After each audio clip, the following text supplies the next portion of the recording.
Primeiro de tudo, eu queria dar bom dia para quem não dei ainda, agradecer a todo mundo que dispensou um tempo para vir, né? Eu vou falar hoje sobre descritores de som, um pouco a pedidos aí pelo contexto do que a gente tem falado, né? E eu tive a ideia de falar disso, e eu tive nada, me pediram para falar de descritores de som, né? E eu achei legal a ideia, mas isso acabou me gerando um pensamento que foi há 2 semanas atrás, né? Que eu comecei a refletir sobre o que eu deveria falar aqui. E aí, na semana passada, teve a palestra da Tati, que foi super legal, porque ela falou sobre representações de som. Exatamente.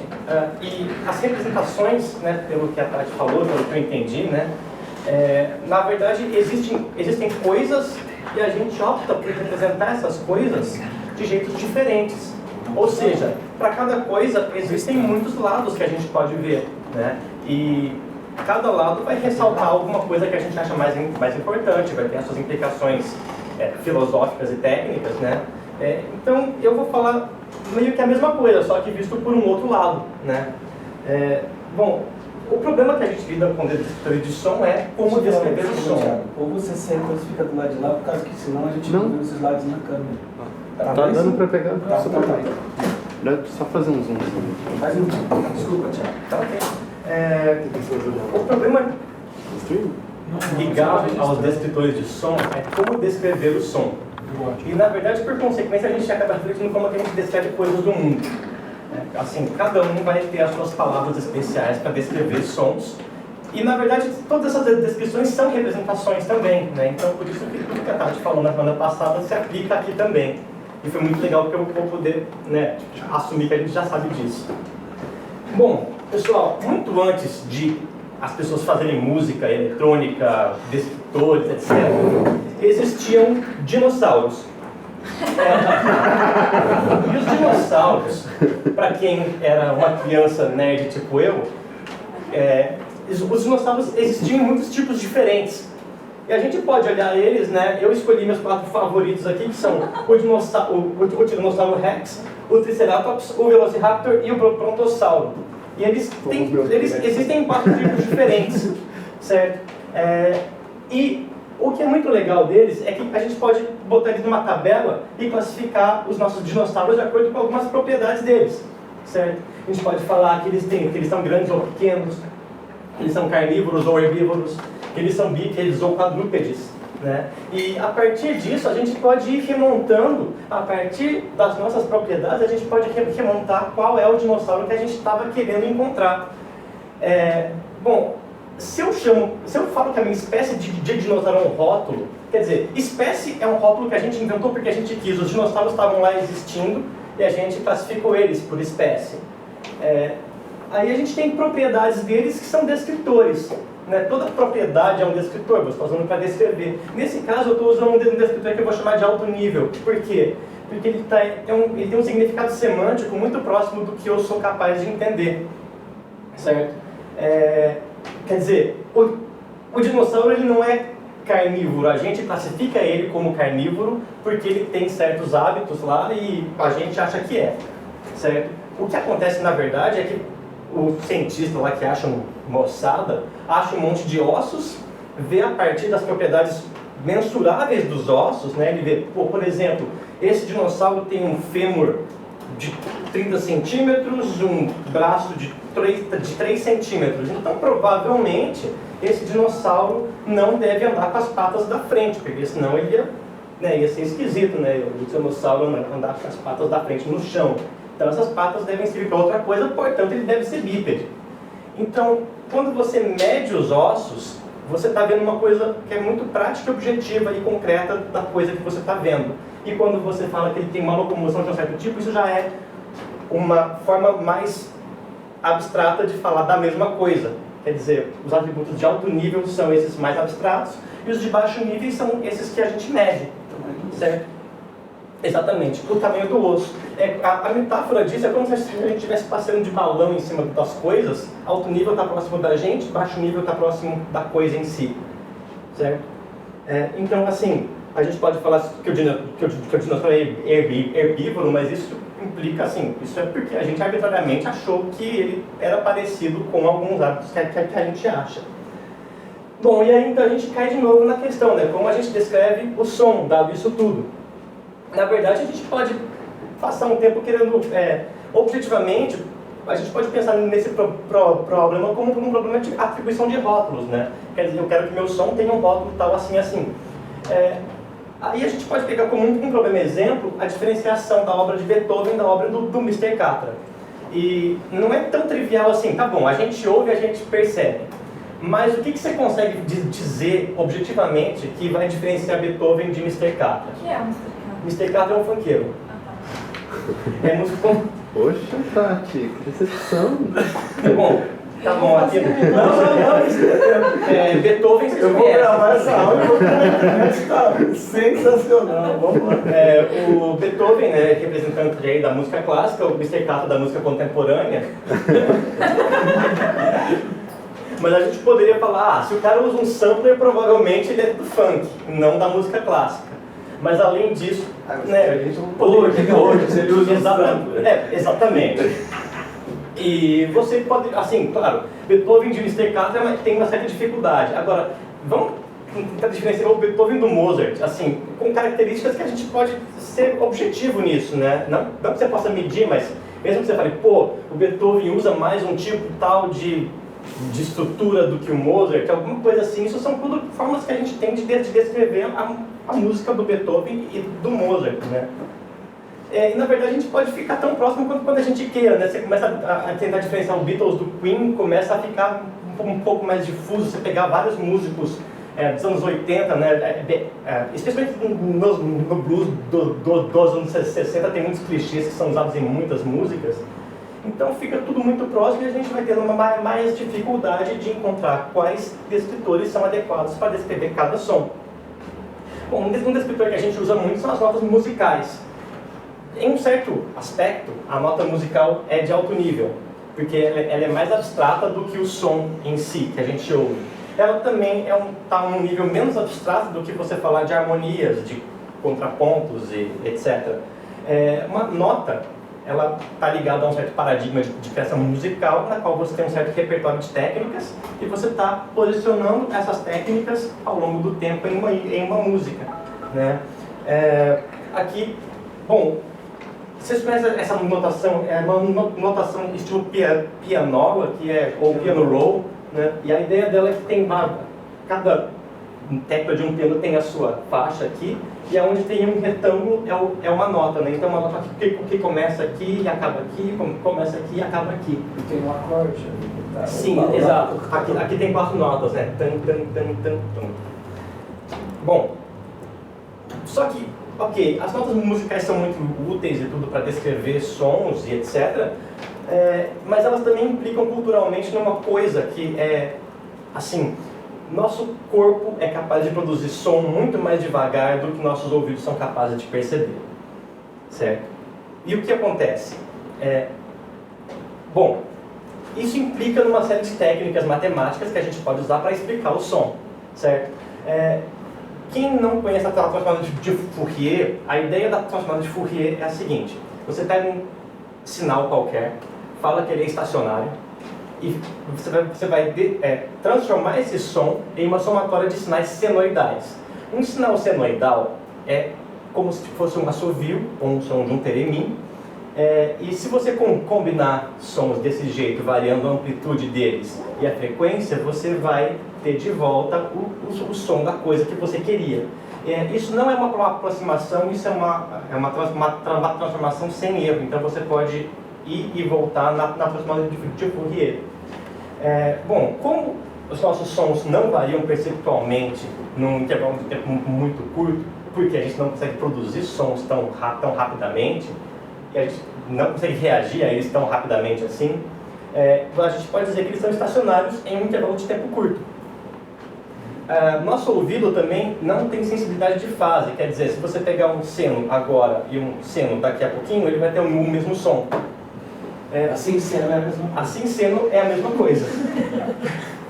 E por isso aparece a ideia de fazer um espectrograma, que nada mais é que você divide seu som em bloquinhos pequenos, diz que cada bloquinho, supõe, né, que cada bloquinho é estacionário, calcula a transformada de Fourier de cada bloco, na verdade cada bloco é um quadro, e que se chama quadro, né?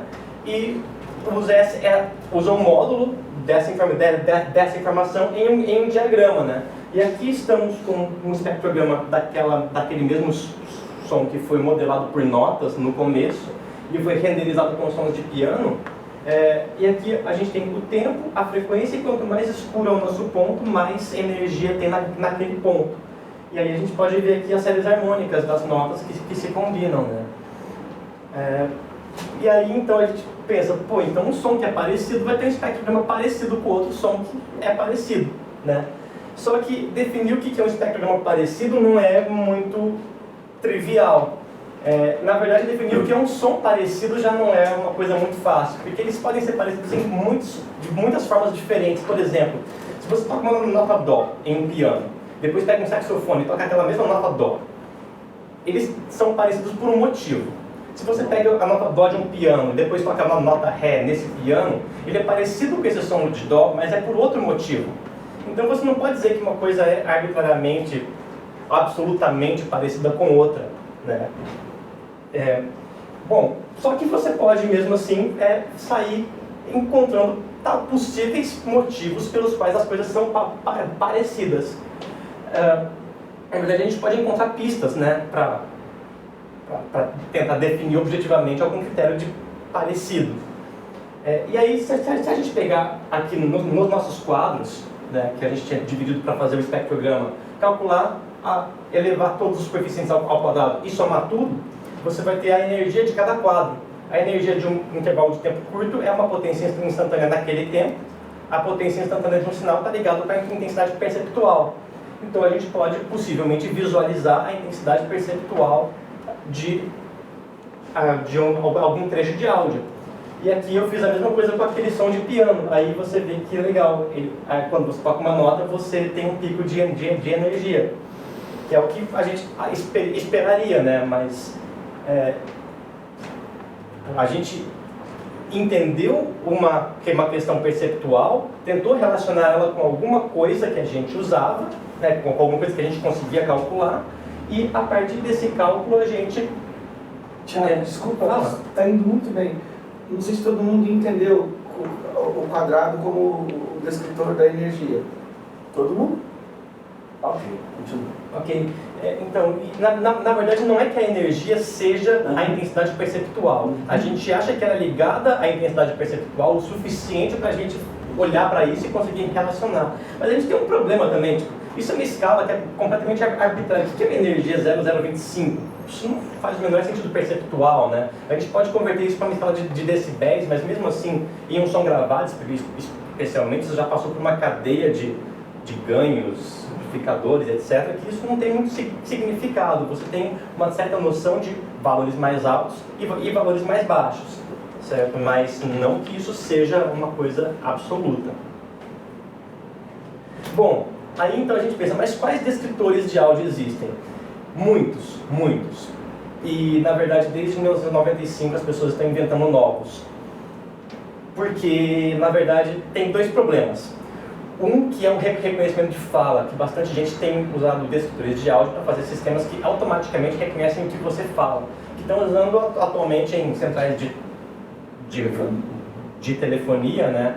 De telemarketing, essas coisas. E isso gira um interesse econômico bem grande em torno, né? E a gente importa da fala para o áudio, as coisas que vão acontecendo, porque na verdade cada fonema que a gente tem é um timbre diferente. Então toda essa questão de diferenciar timbres e fazer critérios de semelhança aparece no reconhecimento de fala. Aí tem coisas que são específicas de áudio, né? Tem alguns descritores que dizem o quão dançável uma música é. E eu não sei qual foi o critério de dançável que ele usou, né? Mas ele usou de alguma forma e deu certo para a questão que ele estava abordando. Quem quiser ver alguma descrição bem ampla do que existe, essa biblioteca que chama Essentia, ela está sendo usada atualmente no freesound.org para fazer análise de baixo nível de amostras. Lá em Barcelona. Exatamente, é o pessoal de Barcelona que fez, é bem assim, é bem amplo e tem vários descritores que eles usam para os trabalhos deles. Quando a gente trabalha com imagens e vídeo, tem todo um campo de reconhecimento de imagens, detecção de movimento, etc. E esse pessoal todo também usa descritores de imagem. E aí eles vão encontrar descritores do tipo a distância entre os olhos, o tamanho da boca, a posição do nariz em relação às orelhas. Isso te dá uma certa noção da biometria da pessoa, né? O pessoal pode usar isso para reconhecimento de fala. Para quem estiver usando de movimento aí, tem o Laban que o pessoal tem usado aqui no laboratório, né? E tem bastante gente que está usando reconhecimento de gestos que são usados para jogos tipo Kinect, né? Que você faz tal gesto, acontece tal coisa, meio que uma codificação desse movimento contínuo em movimento discreto. Você só consegue encontrar esse movimento discreto se o seu movimento contínuo é parecido o suficiente com o seu molde. E o critério de parecido, claro, não sei qual é. E eu vou dizer agora porque os descritores não funcionam. E a verdade é que eles não funcionam. Primeiro, em alto nível, a gente não concorda com o significado de um descritor.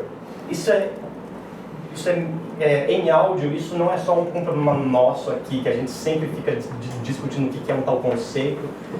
Isso é uma coisa que é mensurável, que em vários grupos isso é normal. E entre grupos diferentes, os conceitos também não significam a mesma coisa. Quer dizer, as mesmas palavras, os mesmos rótulos acabam ficando atribuídos a coisas diferentes, ou rótulos diferentes para a mesma coisa. Aqui a gente lembra que ano passado eu e o Stefan fizemos um experimento usando o Nomus Alpha, né, do Xenax. A gente pegou cada segmento dele, da música, e tentou classificar como pontos ou linhas. E quando a gente fez a reunião, né, vamos classificar por pontos e linhas e vamos ver que isso dá certo, todo mundo estava bem claro o que era um ponto e o que era uma linha. Aí quando a gente executou o trabalho em si, a gente viu que a gente concordava no máximo em 60% dos casos. Quer dizer, então assim, o que era um ponto e uma linha, o limiar entre o ponto e uma linha para cada pessoa era bem diferente.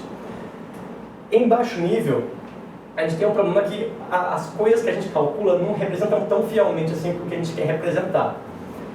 No caso da energia, ou no máximo do pitch, talvez, né, o pitch ele é medido em hertz, né, ele é basicamente a frequência fundamental de uma onda sonora, ela está ligada à altura que a gente ouve, né? Então ondas com frequência maior são mais agudas, estão ligadas a notas mais agudas. Fora isso, quando a gente vai para características do tipo brilho, rugosidade, aspereza, isso tudo vira isso tudo é difícil da gente se comunicar, quanto mais a gente conseguir colocar no computador para o computador calcular para a gente. Então, assim, isso, na verdade, essa diferença entre o que o descritor de baixo nível fornece e o que a gente quer representar se chama gap semântico. É um problema que existe, que todo mundo sabe, e a gente não sabe muito bem como lidar com isso, né? A gente não consegue passar esse gap semântico. Então, assim, na verdade eu queria concluir citando um estatístico, né, que chama George Box, que ele diz que todos os modelos estão errados, alguns são úteis. E o que isso significa? Não importa o que você queira modelar, você vai ter que lidar com o fato de que o seu modelo é uma coisa e a coisa que você está modelando é outra. Só que, se o seu modelo te dá alguma coisa, algum ganho útil, ele serviu para alguma coisa, certo? E na verdade isso tudo quer dizer, tá bom, os descritores são terríveis, não funcionam, são difíceis e tem todos os problemas de descritores, mas a gente mesmo assim pode pegar isso tudo e focar no que eu quero fazer, o que eu quero descobrir, o que eu quero devolver para quem está usando o meu sistema, o que eu estou buscando com isso, e focar na busca e não em fazer um modelo que seja perfeito, porque isso não vai dar muito certo. Eu queria agradecer de novo a todo mundo, perguntar se você tem perguntas.